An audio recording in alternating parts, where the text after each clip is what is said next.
Should be live pretty soon, I guess. Oh, hey, everybody. Oh, I think that's us. Hello. Hi. Hello. Welcome. So we're super excited to be here. Thanks for coming to... Oh, wait. Yes. We'll tell you about our spiritual backgrounds and about our books and things as we look at the chat. I guess I'm kicking things off. So my name is Danielle Dionne. I'm a psychic medium. I'm a witch. I'm an herbalist. I'm a homesteader. And I'm the author of Magical Mediumship. And I am in Chester, New Hampshire. And I'm excited to share with you why psychic skills are important in witchcraft and particularly the aspect of mediumship. So, yeah, I'm going to hand it off to Matt. Oh, me. Okay. My name is Matt Oren. I wrote 2 books. One just came out. First one was Psychic Witch, which is all about this topic. It's all about psychic ability and magic. Mastering Magic just came out. It's flip side of the coin. So it's all about learning magic, but all the spells are related to like awakening those inner faculties and inner sights. I am an eternal student. I have studied with several traditions. I'm still studying with several people.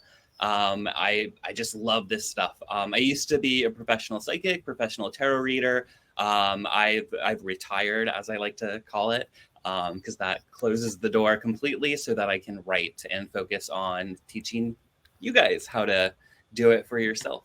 Kat, how about you? Greetings, everybody. And I'm so touched how many people we have here from all over the world. And thank you to the other authors for being here in Llewellyn for the opportunity. I'm Cat Gina Cole, author of Psychic Skills for Magic and Witchcraft, in which you'll find a lot of skills and things to hone your psychic skills, and we'll kind of boost the topic that we're talking about as far as how to use them in magic and ritual. I am a family trained witch, long time tradition kind of stuff, and pretty eclectic, psychic, head twitch, teacher, and happy to be here. And I'll go next. My name is Estrella Taylor, and I wrote Intuitive Witchcraft and Air Magic. And my background is eclectic, intuitive witchcraft and paganism. I have a book coming out in December called Modern Witchcraft with the Greek Gods. I co-wrote with Jason Menke, so we're excited about that. And my background in the psychic arenas is mostly my experiences, which I'm happy to share today if you have any questions about anything about that. But a lot of my practice comes from my science background and kind of developing a scientific method for intuition and developing that in my own witchcraft practice. So yeah, I'm happy to see everyone here, and maybe we can dive into some questions.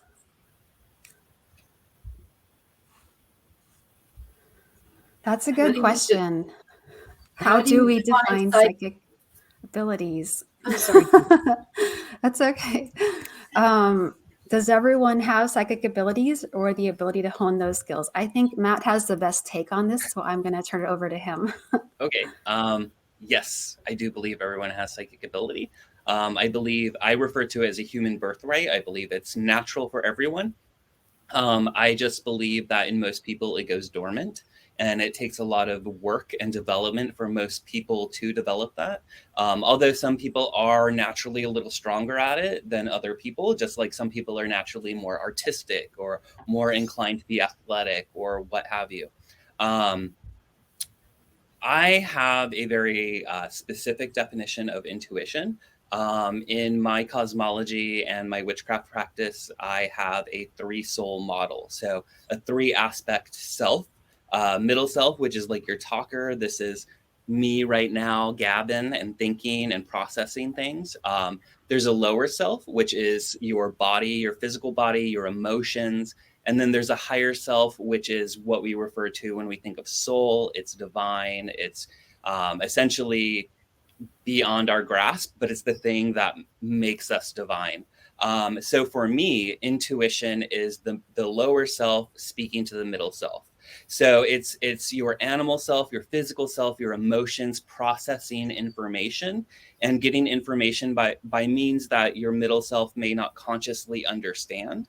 Whereas psychic ability, I refer to as the higher self speaking to the middle self. So this is often like mediumship, but also psychic things where it's like names and dates and just things that have nothing to do with your environment or a response from your physical, emotional self. Yeah, and we actually agree on this too. It's cool. A lot of people conflate psychic stuff and intuitive sensations, whatever you want to call it. But we do agree on that. Intuition is a very personal thing. It's a very like, how am I feeling? What is my body telling me? What do I know based on that? Right. Whereas like psychic is like, what's out here? What is that telling me?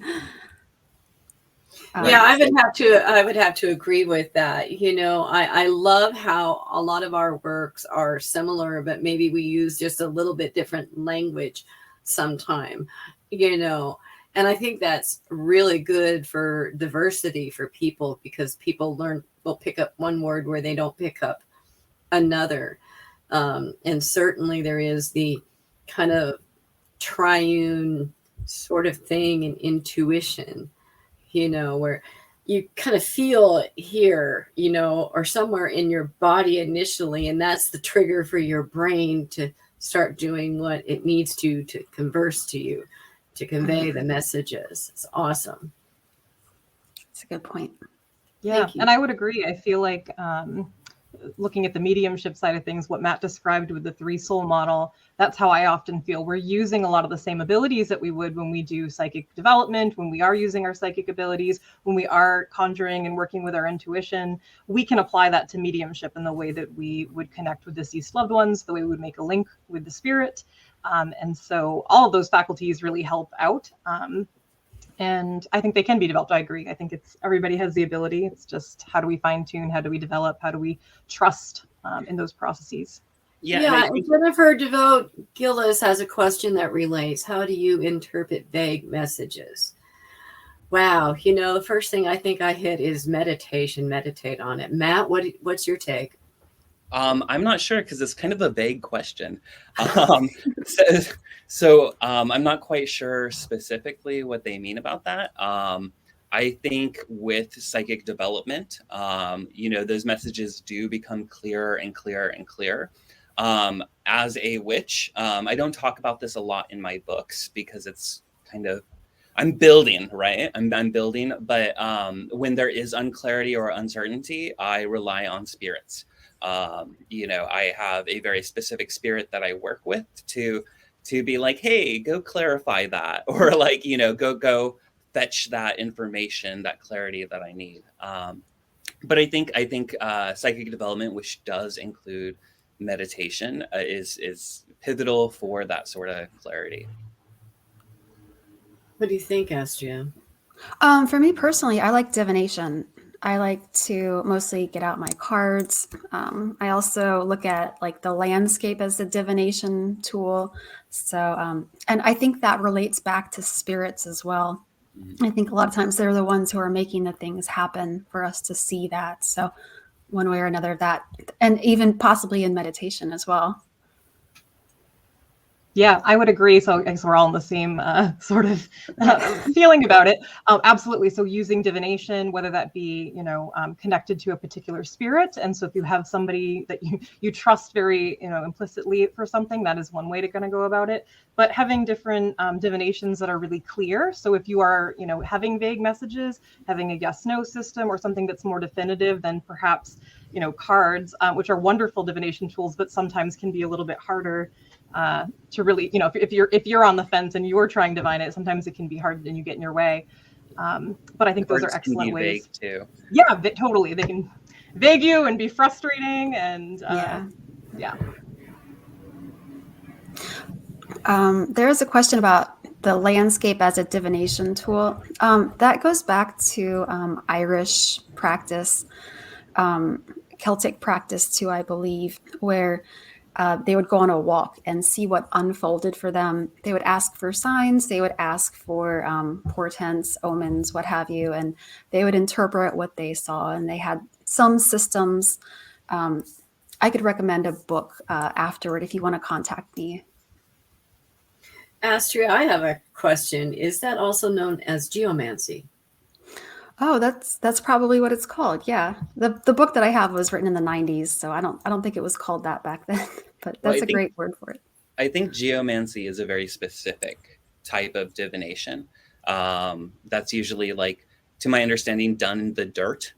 I don't know a whole lot about it, but I think that's a very specific technique, like saying, like, using tarot versus just divination. Yeah, or just geomancy's. I'm just going to add in that geomancy is fascinating. I started to study it a little bit, and it was like almost like astrology, where it has houses and it's really specific. You can get really in depth with it. So it is its own kind of unique practice, but I think there are other sort of forms as well of divining with the earth. So I think they might be considered both geomancy, but there is a whole system unto itself.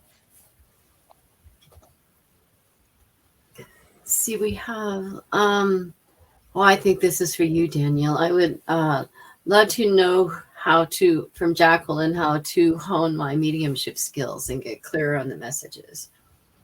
Yeah, absolutely. So I think foundationally, doing any psychic development work is going to enhance your mediumship. And then with mediumship, it's doing a lot of, sitting with other people, and mediumship, when I'm defining it, when I'm talking about it, it's connecting to deceased loved ones.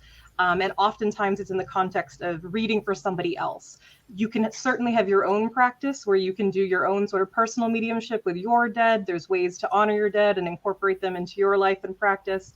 But from an evidential mediumship perspective, a lot of the same techniques psychic-wise can apply mediumship, except we are trying to make a link with spirit and then receive evidential information. So like how Matt was talking about, going out and pulling information in, it feels different than how we might perceive what is around us that is not of the spirit world, but it's not dissimilar. I think the more that you do it, the more that you understand the different frequency, and the more that you can sort of feel into what is, a deceased person.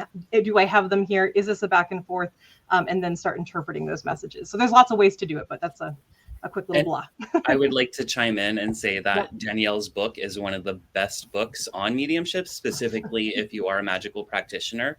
You don't need any experience. And I'm not just saying that to like sell her book, but please buy her book if you're interested in it, because it is my absolute favorite on the subject.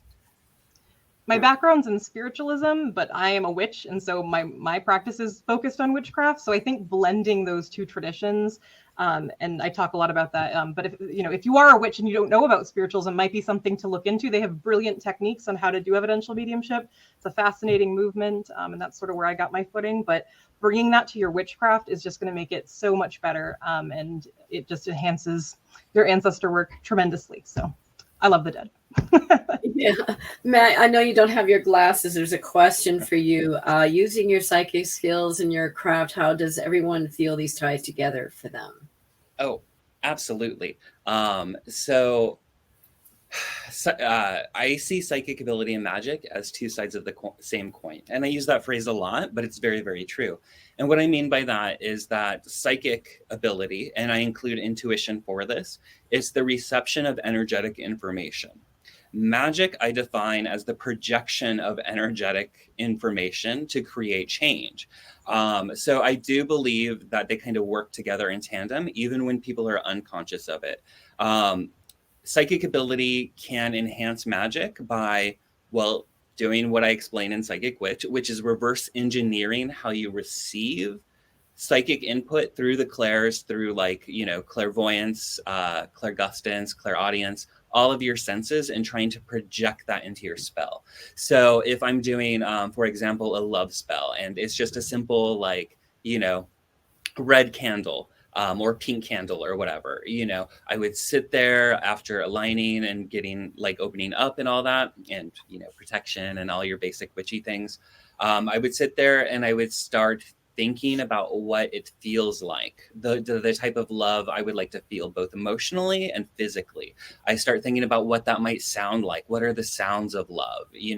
What imagery do I relate to it? So I might imagine like roses, like blooming, and like, what was that movie, American, with the rose? American Beauty. American Beauty, like the rose petals, Yeah.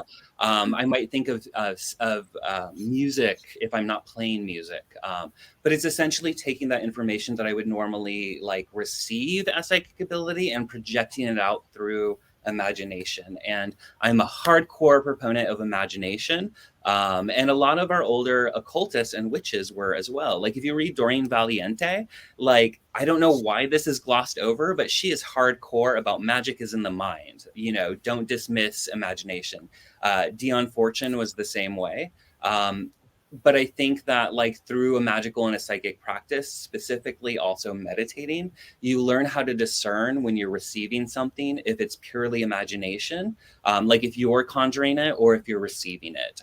So a lot of the work entails becoming a clear vessel, for lack of a better word. And I'm tangenting, so. No, I agree with you. You kind of have to be a clear vessel in order to build on these practices and these skills. Absolutely. And there's a question here, how we integrate psychic skills with witchcraft and pagan spirituality. And that certainly speaks to that. I guess about one of my examples that I kind of teach my students is like, there's a difference between it first. To connect, imagination is the precursor to visions and visualizations, and opening that door, it builds that muscle memory to help you get going. So it's the beginning of that platform. And then how you integrate is, for example, when you're working with the element of air, if you have a ritual or a ceremony or spell that you're working, you can be speaking it, and you can be putting out that energy and trying to connect to it. However, if you have a psychic relationship and connection with that element, you're going to be able to draw so much more vibration and energy and response from that element than you would if you did not have those. Yeah, I think it can be used at every part of a ritual or a spell, anything magical you want to do. Really, I touch base with it when I'm going to do something to know like what's the flavor today in the air. And Right. then also it's great to know like what's going to help me the most, and then what are the pivotal moments of the magic? Like, when do I stop burning this incense? When do I know that this energy has changed, or that this energy has come in, or a spirit has come in? Getting in touch with the spirits of the place, knowing when they're there, knowing when a deity is there. I think psychic skills just enhance all parts of witchcraft and paganism too. Danielle? I would completely agree. I feel like, specifically around the spirit communication part of things, since that's sort of my jam, but I'm actually even thinking of ritual and really just agreeing when to change plan, when to know when to modify something, really when to listen and trust what you're receiving as a message. So yeah, I think it comes into play with everything, your personal magic, when you're enacting ritual, when you're working with, whether it's a deity, whether it's an ancestor, whether it's another type of spirit, whether it's the land and place of spirit or spirit of place, all of those things, it just enhances it and makes it, it's communion. It's just that connection. It enhances everything. There's another question by Sergio for all of us.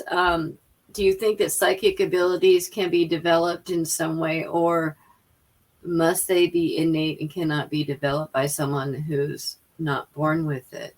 Astrid, how about you?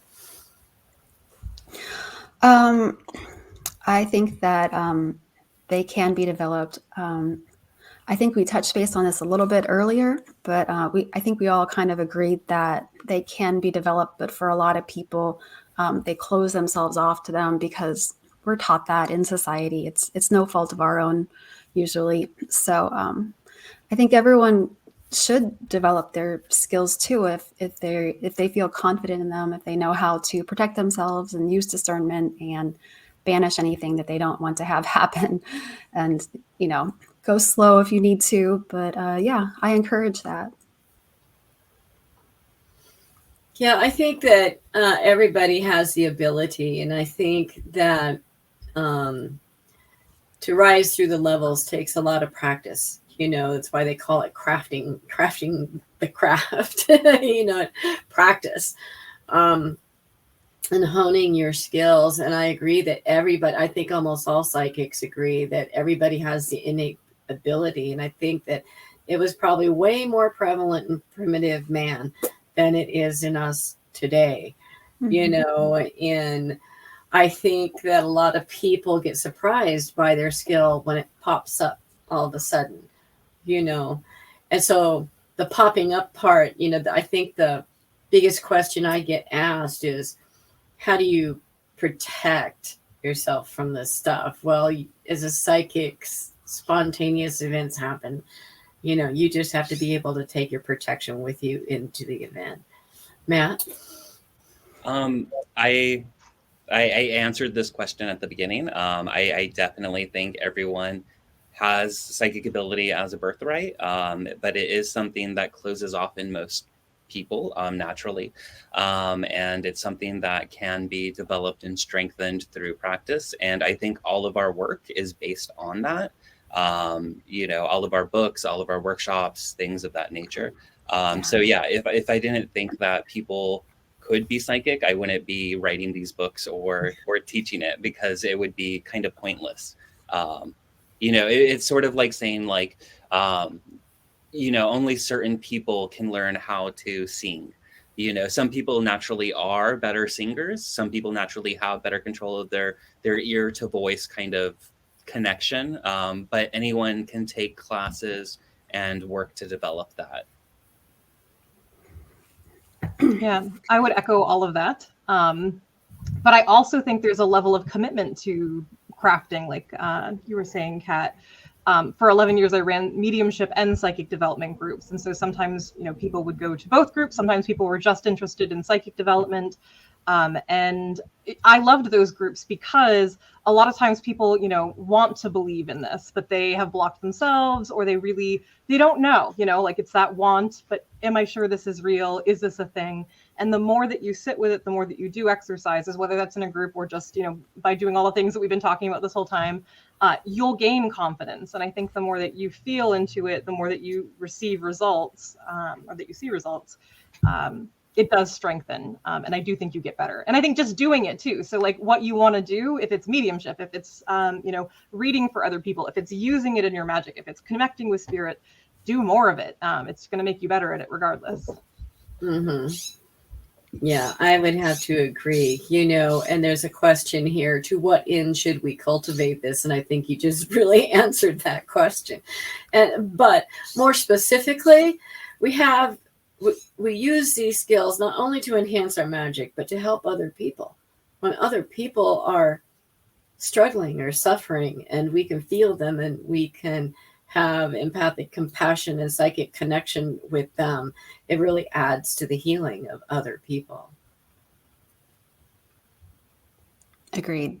There was a question about why protection is important. I feel like when you're opening yourself up to things, you're exposing yourself to a lot. There's a saying that a bright flame attracts all kinds of insects, the good ones and the ones that are going to steal your blood.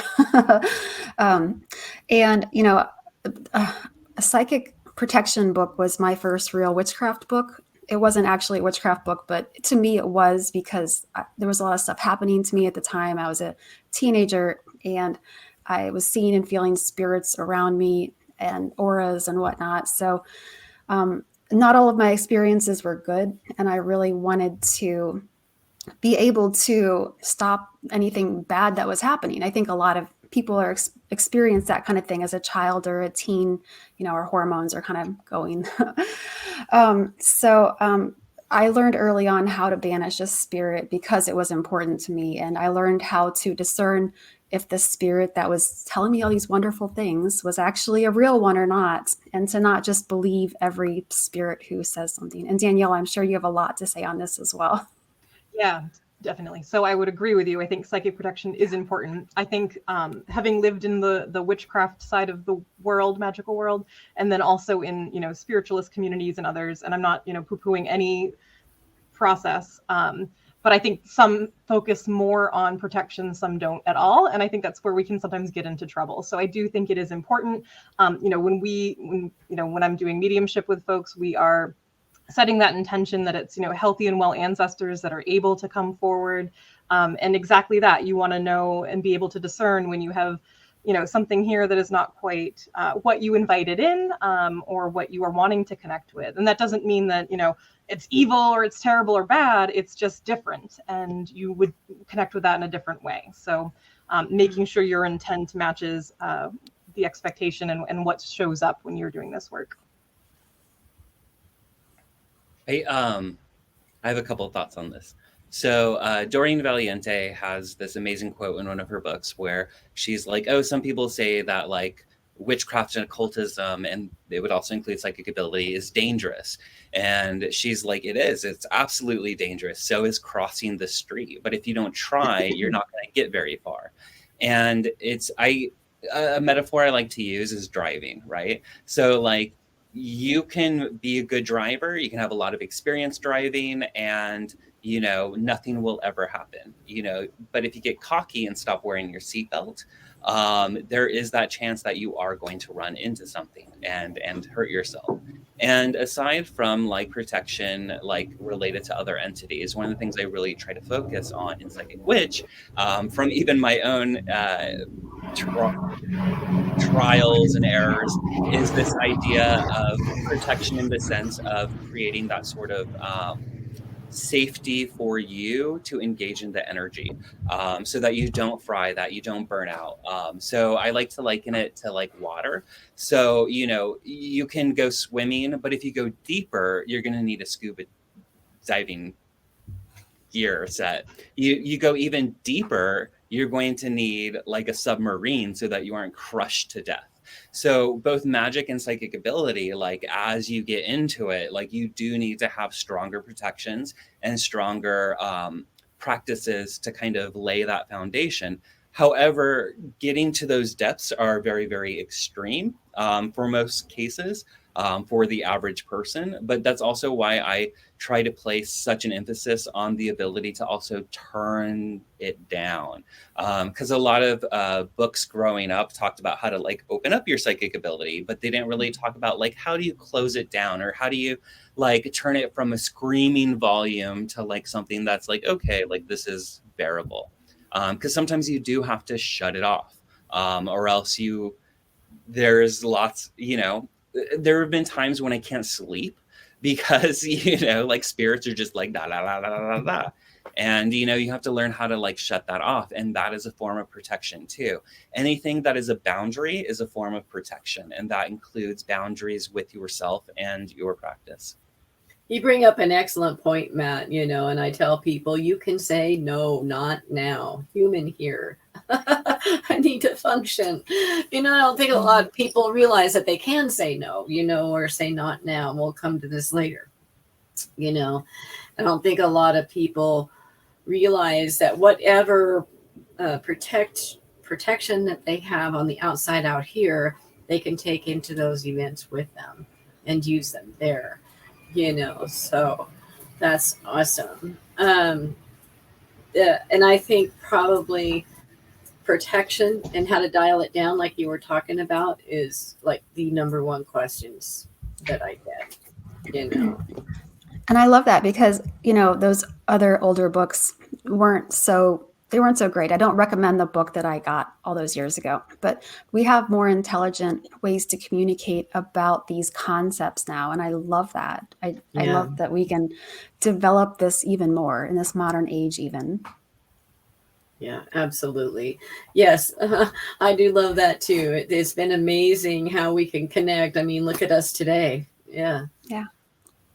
There was a question up in here. Let me see. What was that? Oh, can each of you do kind of a summary on your current books? Okay. And nobody wants to start. I'll start. Okay. So, Psychic Skills for Magic and Witchcraft is my very first book, and there's probably going to be more. It is based off of my family tradition. And once my oath to that tradition was released, I was allowed to speak. I haven't stopped talking since. So a lot of that's in here. But it's designed as a study guide. It's something you can read all the way through. It's something that has skills almost every step of the way in every topic that you can use. You can pick one chapter to focus on or focus on all of them. However, the first 3 chapters are really the shadow work and how to build a foundation. They're the basic skills that follow through with all the rest of the other skills. Okay, I'll go. So my newest book is Mastering Magic, and I know that's a really intense title, but it's not about like being a master of magic in the sense of like being a complete adept and knowing everything that there is. It's about mastering the magic in your own life and your connection to it. The book tackles a lot of things that I don't see addressed in other magical books. It addresses ADHD and aphantasia when it comes to psychic ability and using these things, because a lot of people are like, I can't visualize or I can't focus. So I try to tackle that. I discuss magical shapes and like how they function as both magical spaces.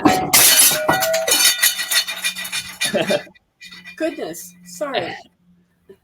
And for spells. So for example, a lot of us are used to like casting a circle, you know, but why and when would we cast a triangle or a square or the crossroad?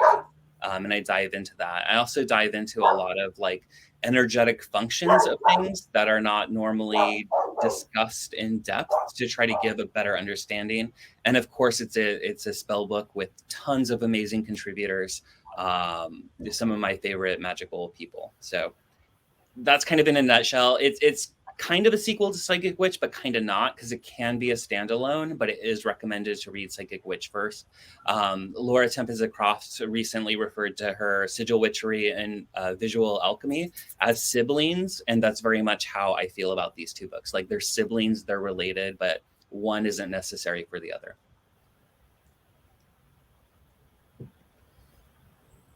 I think. Can I just say, I love how when you said crossroads, the dogs barked. Like, sorry to laugh at that, but that was amazing. Danielle, you can go next. You have your book already. So I think we've talked about my book, I feel like, a good amount already. So magical mediumship, if you are interested in learning about mediumship, how that applies in a magical context, in your witchcraft, honoring your ancestors, doing mediumship for other people. That's and also just talking about death in general, because if you know me, you know I love to talk about death and how we can do better facing our mortality and confronting death as a society. So talks about that. And I'm in the process of writing my second book, which is Ancestral Living. And that is a lot about ways to commune with your ancestors in how you live your life. So acts of devotion as ways of communion, as ways of intercession. I know somebody mentioned my spinning wheel. So finding crafts that are ancestrally practices that may do that work for you. So I've been into weaving and spinning this past year, and it's been really enlightening. So yeah, I'm excited about that book coming out too. And I'm Estrella Taylor once again. I have a book called Intuitive Witchcraft, which I touched upon, air magic. And the book coming out in December is Modern Witchcraft with the Greek Gods, which I co-wrote with Jason Menke. That one has a lot of great history and modern magical practices. And for a lot of the deities, we were able to find a devotee to write about how they actually work magic with them, what kind of practices they do, what offerings they like. And then I have another book coming out next July in 2023 called Inspiring Creativity with Magic. And it has to do with communicating with the spirit of creativity, the muse or whatnot. I just call it the creative spirit just to be generic, because there are a lot of different names in different cultures. And then I have developed a relationship with that, and it's a really great one that I'd love to share with everybody. So yeah, and I feel like that's part of a psychic thing as well. It's a different kind of spirit. I think it doesn't get talked about a lot. But yeah, well, I just want to thank everyone for coming to this. I think I speak on behalf of everyone saying this has been really wonderful to talk with everyone. Wish we had more, but just connect with us on social media. I think we're all on all the social medias for the most part. And let us know if you have any questions. I think we all have books for sale on websites too. Is there anything else anyone wants to say in closing? If you like any of our books or anyone else's, leave a good Amazon review. That is the most helpful thing you can do to an author. And even if you don't do Amazon, do Goodreads, do Barnes & Nobles, wherever you review books, that is the most helpful thing you can do to ensure that we as authors keep writing. And all of our books are available at Llewellyn.com, if nowhere else. Yeah, and you can special order them through your local bookstore, any other bookstores you go to. We encourage that. So thank you, everybody. I guess we'll be in touch. Yeah, we'll see you around. Thank you.